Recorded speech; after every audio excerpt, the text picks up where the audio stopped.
didn't show up, and as I left about 5:15, this white car was following me without its lights. Then all of a sudden it put its lights on, and it started to catch up towards me as I was coming down the road towards Mrs. Baird's bakery. I believe it's the street going onto the freeway.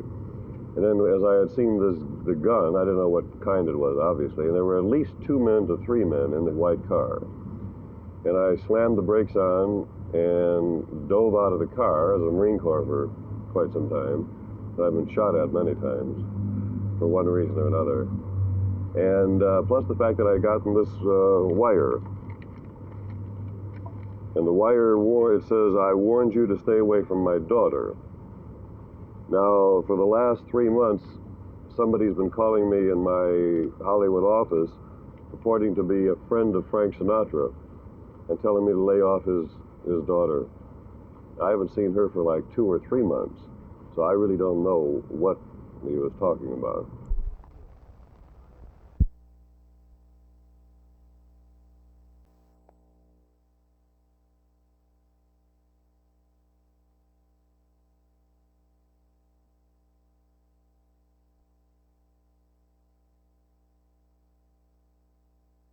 They want to draw attention to what they do in any way that they can, so they can try to restrict the leadership that we have in our city away from these people. So if they can get any kind of incident or any isolated case to try to draw some people over to their side, then this is what they'll want to do. Now, you claim that they have no purpose, no constructive means that they're working toward. Do you have something constructive to offer in its place? Yes, by telling people the truth through the paper and let people decide for themselves. As a long-time resident of the city, I feel that I know more things to do for the community in a way to get things done through people than they do, because I know the people to go to. And I'm not going to get up and fight all of the people that's in this community that can help me when I know that all of this is wrong.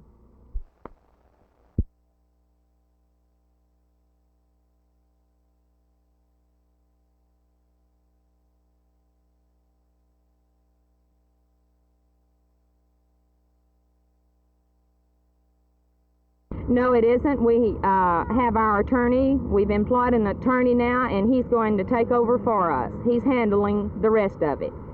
You say General Dynamics has hired some women in departments since your picketing began, but this isn't enough to satisfy your desires, or what? No, they've hired a handful, I'd say 17 to 20, and we want equal opportunity.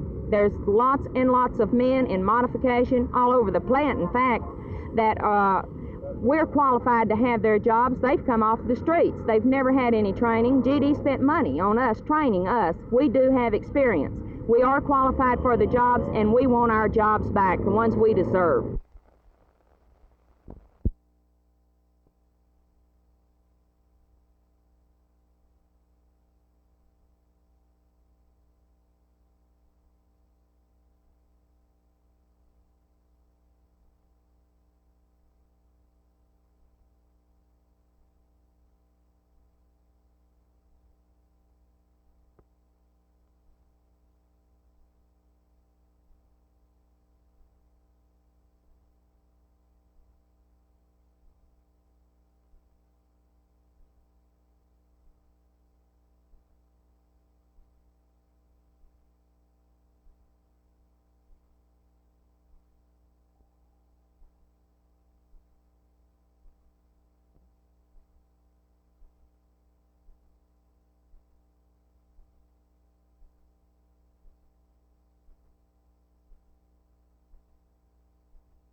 This is Lubbock, Texas, the day of the storm +9. The route the tornado took was from Midtown northeast toward the municipal airport. We're traveling upstream, so to speak, retracing the path of destruction. Among the last homes to be hit before the winds calmed or lifted or whatever they did that night was the home of Dee and Joe Curry.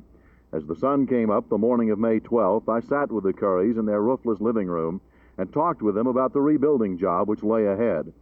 Now that job is well underway in some places. but not yet at their home. Streets are cleared, the rubble is still heaped about, but now there is order and symmetry where before there was disorder and confusion. The greatest obstacle in Lubbock's path now is time. Money has been funneled in. The will to recover never faltered. But so mammoth a project takes millions of man-hours. It takes time. With slow progress comes impatience. The Great Plains Life Building is still standing. Now it has become something of a monument to that storm. But what do you do with a mountain of steel and glass, the rubble of a city racked by a storm? As one man told me earlier today, I really don't know. I guess you play it by ear a lot. But we have it to do, and we'll do it. Jerry Taft, Channel 8 News, Lubbock, Texas.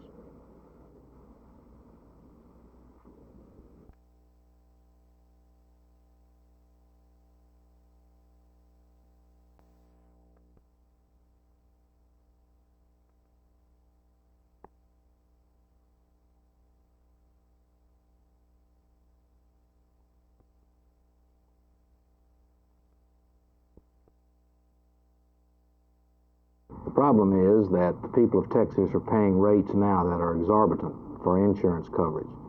And the brazen arrogance of the insurance industry in suggesting another rate increase, in my opinion, is outrageous. Senator, what would you suggest to combat this problem?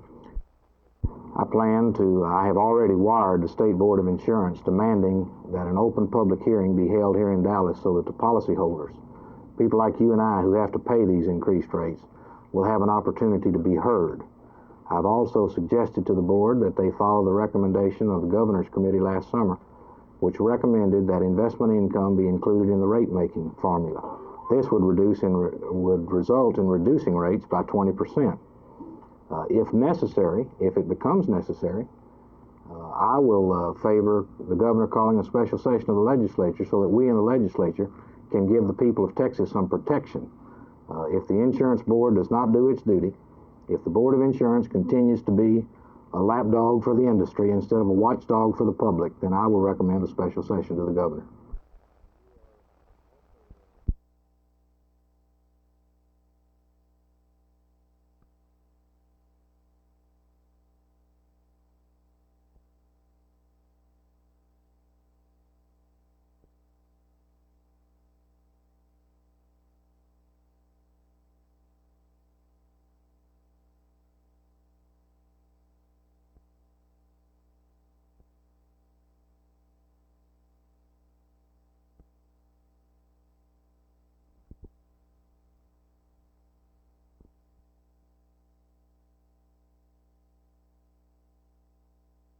This is Lubbock EOC. 2 weeks ago, that designation had an almost science fiction sort of air about it. EOC, Emergency Operations Center. It's part of the civil defense plans all cities have, a part reserved for disaster, a part they hoped they'd never have to use. This initial function was coordination of emergency rescue services.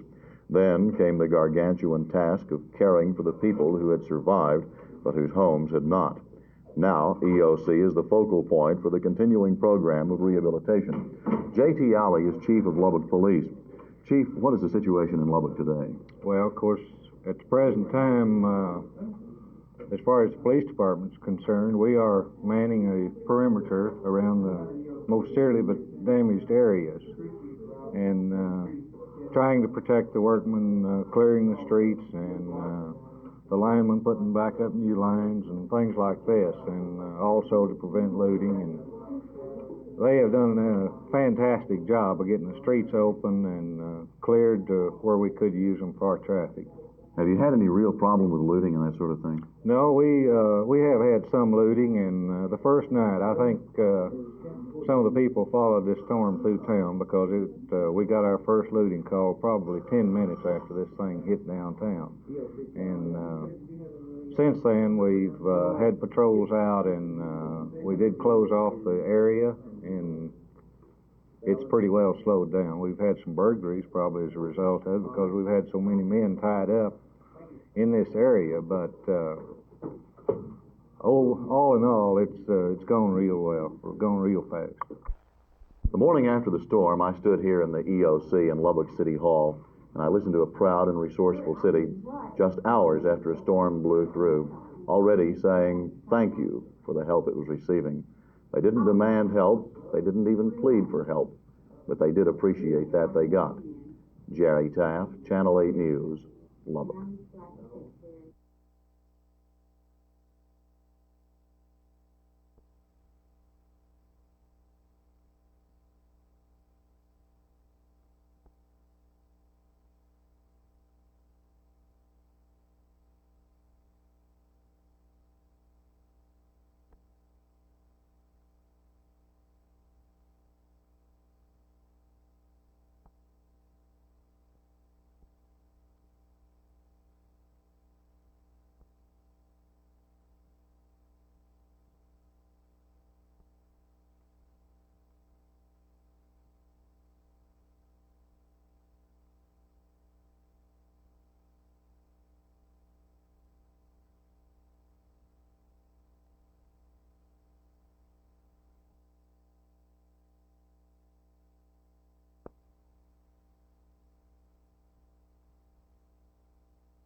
Okay, Jack.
The Dallas County Commissioners haven't been asked to sit as the Tax Board of Equalization for at least 25 years.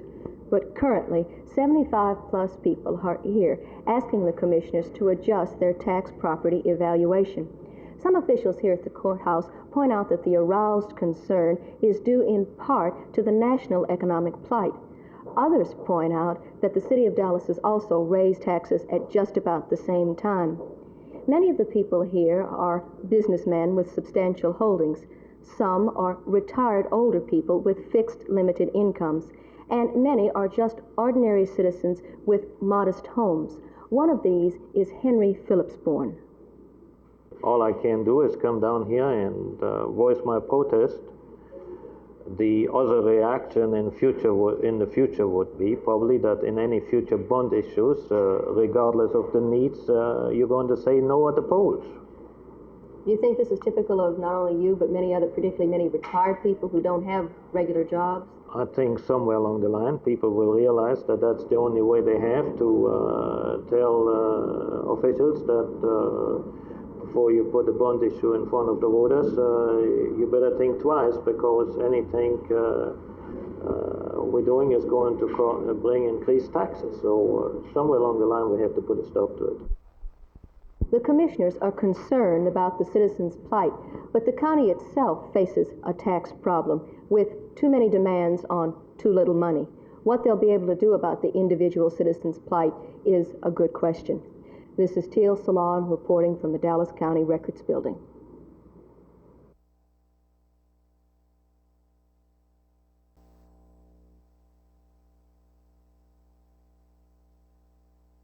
When you decided that somebody was shooting at you this morning, what were your thoughts? When I decided that they were shooting at me, actually my thoughts were a little more preempted. I responded when I had seen an automobile follow me. It was a white car, and the immediate thoughts when I had seen what looked like a barrel of a gun sticking out of the window, and I can see it silhouetted up against the white car, was just to get out of the car, of which I had done.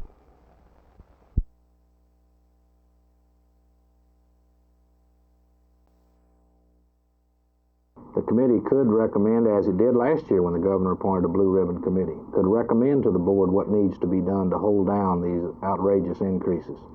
The board did not see fit to follow that committee's recommendation.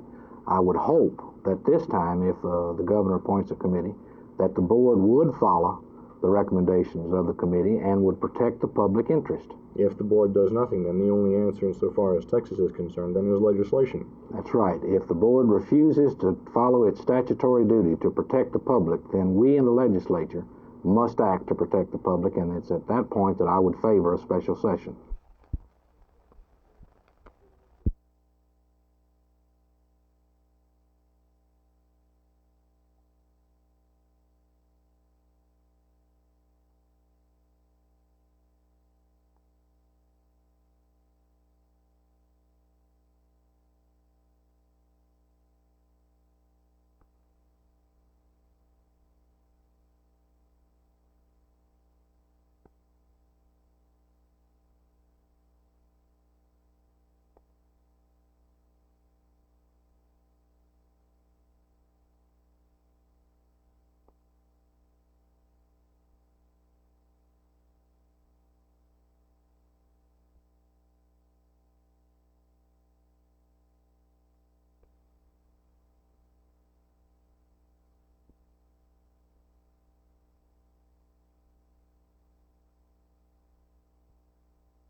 If we have one person out here to separate and divide us and causing chaos, then God help Dallas County and the community. The judge says he speaks for the people and the silent majority. I don't know who the judge speaks for, but I doubt that he speaks for the majority of the people of this county, the people that's in the middle, and I'm not speaking of the way left or the way right. I think he's speaking for a small element of this community. And if they only knew what this commissioner's court knows and how he spends all of his time working against the commissioners who are elected the same as he is, and by the way, they're always elected with an opponent. He has never had an opponent but one time in the 22 years he's been down here. And no one knows if he speaks for whom or whom he speaks for.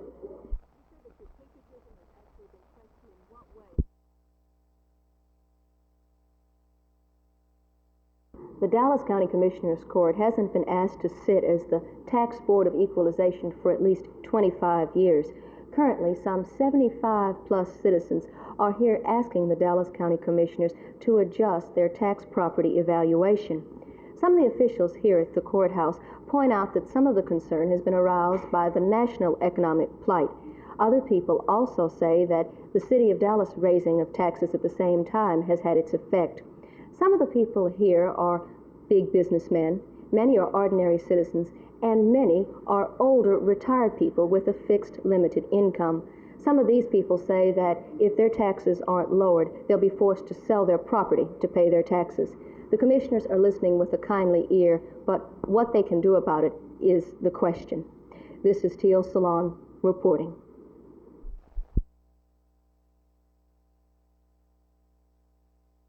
The Republican Party is a minority party in Texas, but under our weak and imperfect election laws, it can split the voters in its own Republican voters into two primaries, as it recently did, and can dominate the political issues in Texas by nominating its candidates in two primaries at the same time.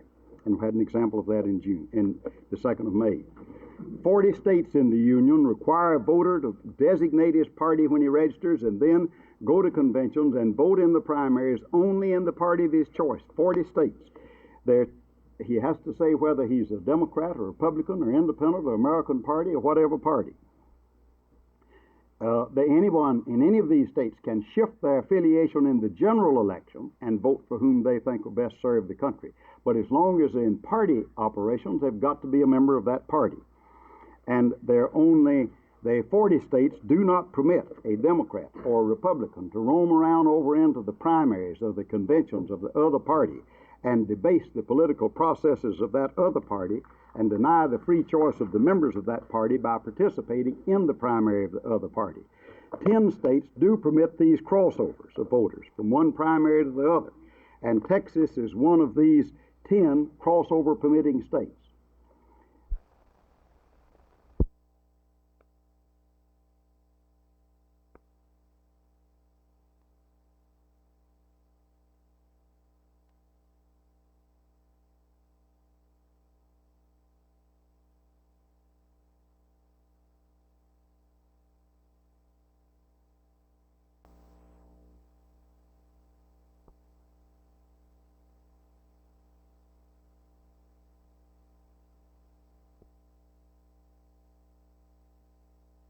My proposal would be to get enough land connecting with Tarrant County and building a criminal courts building and holding facilities with enough area to teach trades and have enough extra area to have exercise areas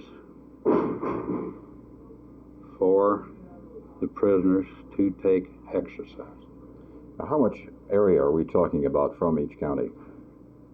We're talking in the area of 1,000 to 2,000 acres